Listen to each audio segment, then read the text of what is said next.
I felt myself waiting for it, and I felt after the whole thing happened, you see, a great deal. I felt a great deal. Until this day, I haven't forgotten it, and I remember it every time I pass by that place. And I first of all, I didn't divulge this to anybody here or the four of us. But then once it so happened, after Baba dropped the body, there was a talk of Baba's humiliation.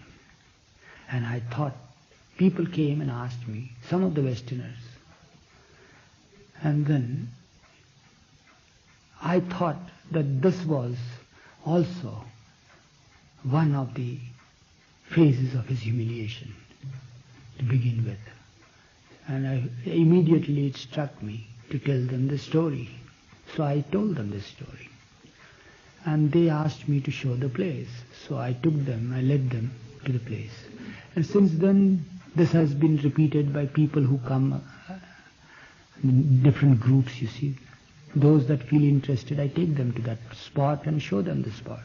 As long as the place remains, naturally it will be shown. Otherwise it will just turn into dust, you see. And the spot, of course, will remain.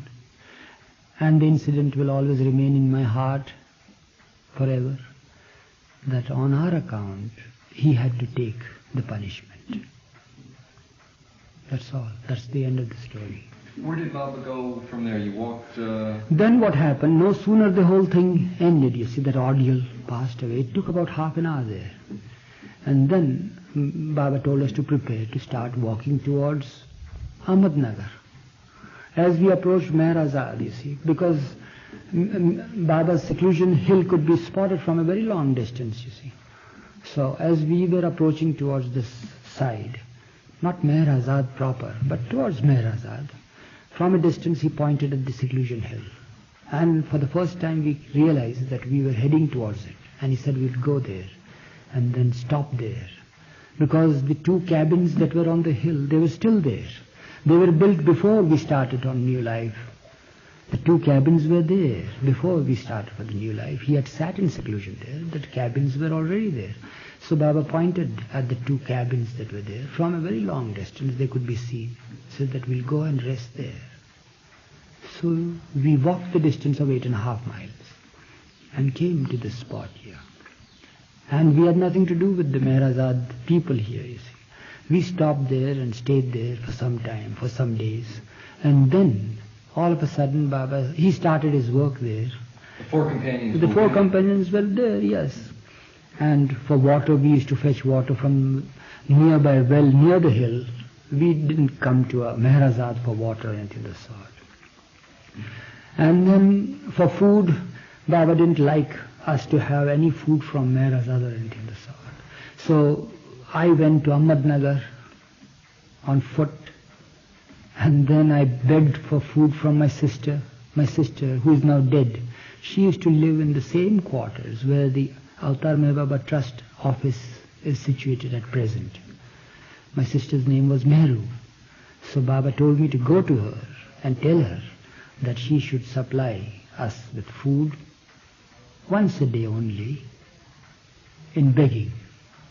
So she used to send the food every day. And she also supplied us with stock of tea and sugar. And our milk was either condensed milk that she sent, or sometimes she sent fresh milk with the man who brought the food. So we used to prepare our tea like that and stay there. Then all of a sudden one day Baba decided that we should remove the two cabins and make them take them down the hill and fix them in front of Pendu's cabin now, Pendu's room there, which was originally Baba's room for resting in the night. So it should be pitched over there, so made into one cabin. The two cabins were put together into one, and Padri was called from Meherabad to fix that, while we dismantled the cabins from the hill there. And there were other laborers employed by Padri who got the things down, you see. We used to send them there. And then the cabin was built here. And Baba started his work. From here, he completed his new Manonash phase in this cabin, one cabin here, down here, which is now used by me as desired by Baba. And when he completed his Manonash work, the night, I remember, the evening, he told me to light a dhuni fire behind the cabin there. Made me dig a pit and then prepare it for fire. And then he made me write down on a slip of paper, I forget what the wordings were, but the gist of it was